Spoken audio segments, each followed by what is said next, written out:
এডিসির নির্বাচনী ফলাফলে খুশি নয় তিপ্রামথা। দল সেদিনই খুশি হবে যেদিন ত্রিপাক্ষিক চুক্তি বাস্তবায়ন করা হবে। বক্তা মথা নেতৃত্ব প্রতিমন্ত্রী বৃষকেতু দেববর্মা। সেই সাথে তিনি মুখে প্রতিশ্রুতি নয়, প্রতিশ্রুতি রক্ষার উপর গুরুত্ব আরোপ করেন। সাঙ্গ হলো হাই ভোল্টেজ এডিসি নির্বাচন।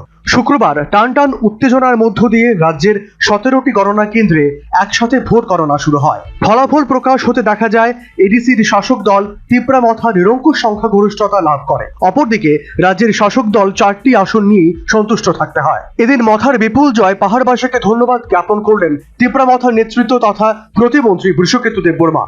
সেই সাথে এডিসি নির্বাচনে জয়ী প্রার্থীদের তিনি শুভেচ্ছা জ্ঞাপন করেন। একই সাথে তিনি বলেন, এডিসির নির্বাচনী ফলাফলে খুশি নয় তিপ্রামথা। দল সেদিনই খুশি হবে যেদিন ত্রিপাক্ষিক চুক্তি বাস্তবায়ন করা হবে। একই সাথে তিনি মুখে প্রতিশ্রুতি নয়, প্রতিশ্রুতি রক্ষার উপর গুরুত্ব আরোপ করেন। এবং যারা ভোট দিয়েছে তাদেরকে আমাদের অসংখ্য অসংখ্য ধন্যবাদ, এবং যারা ভোট করেনি তাদেরকেও আমরা শুভেচ্ছা জানাচ্ছি। এবং আজকে এটাই প্রমাণ হয়েছে যে ত্রিপুরা রাজ্যের জনগণ এত বোকা নয়। ত্রিপুরা রাজ্যের জনগণ এটাই প্রমাণ করে দিয়েছে যে টাকা দিয়ে কিছু হয় না, টাকা দিয়ে কিছু হয় না। যদি গণতন্ত্র দেশে যদি করতেই হয় তো জনগণের জন্য কাজ করুন, জনগণের জন্য ভাবুন, গরিবদের জন্য ভাবুন এবং বেকারদের জন্য ভাবুন। আজকে আমাদের মহারাজ অনেক চেষ্টা করছে যে এডিসির ছোট্ট বাজেট দিয়ে আমাদের ত্রিপুরা রাজ্যে যারা পাহাড়ি এরিয়াতে, যারা এডিসি এরিয়াতে বসবাস করছেন তাদের জন্য কিছু করার জন্য আমাদের মহারাজ চেষ্টা চালিয়ে যাচ্ছেন। তার জন্য কেন্দ্র সরকারের সঙ্গে চুক্তি হয়েছে। আজকের জিত দিয়ে আমরা এত খুশি নই। খুশি ওই দিনেই হবে যেদিন কেন্দ্র সরকারের সঙ্গে আমাদের তিপ্রামথার যে চুক্তি হয়েছে, ওই চুক্তিটা যেদিন ইমপ্লিমেন্ট হবে আমাদের এডিসি এরিয়াতে, তখনই আমাদের আসল জয় হবে বলে আমি মনে করি। এদিন এডিসি নির্বাচনের ফলাফল নিয়ে প্রতিক্রিয়া ব্যক্ত করেন সিপিএম রাজ্য সম্পাদক তথা বিরোধী দলনেতা জিতেন্দ্র চৌধুরী। তিনি এডিসি নির্বাচনে বিজয় প্রার্থীদের শুভেচ্ছা জ্ঞাপন করেন। সেই সাথে পাহাড়ে বামেদের হতাশাজনক ফলাফলের বিষয়টি অকপটে স্বীকার করে নেন। তবে তিপ্রামথা এই জয় আবেগ নির্ভর তথা মুখ্যমন্ত্রী মানিক সাহাই এর মূল কারিগর বলে তিনি কটাক্ষ করেন। পাহাড়ের ভোটে সিপিআইএম এবারও খাতা খুলতে পারেনি, এটা তো ফলাফলে বলছে। প্রশ্ন হলো যে এবারে নির্বাচনটা কি পরিবেশে হয়েছে। যদি দেখা যায় যে তিপ্রামথা গত 5টা বছর তারা এডিসি প্রশাসনে ছিল, তাদের কোনো সাফল্য পারফরমেন্স না, কোনো পারফরমেন্স, কোনো ধারাবাহিকতা কিছুই না।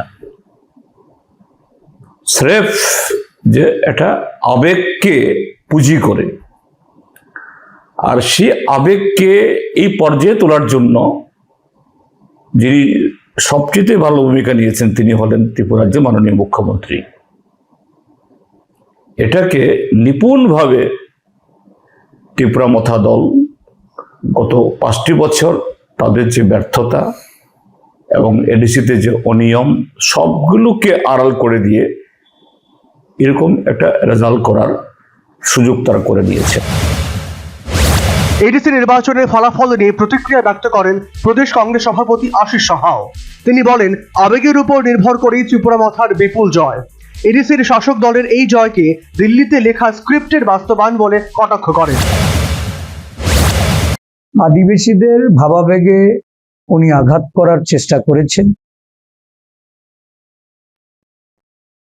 সমতলবাসীর সমর্থন নেওয়ার যে প্রচেষ্টা, এতে করে দেখা গেছে যে প্রত্যাশিতভাবেই আদিবাসী ভোট তাদের আবেগের ভোট, এটা তিপ্রামথার পক্ষে। কিছু কিছু জায়গায় বিক্ষিপ্তভাবে বিজেপি যে ফলাফল করেছে, দিল্লিতে বসে যে ছক রচিত হয়েছে, এটার বাস্তবায়ন আজকের ফলাফলের মধ্য দিয়ে দেখা গেছে।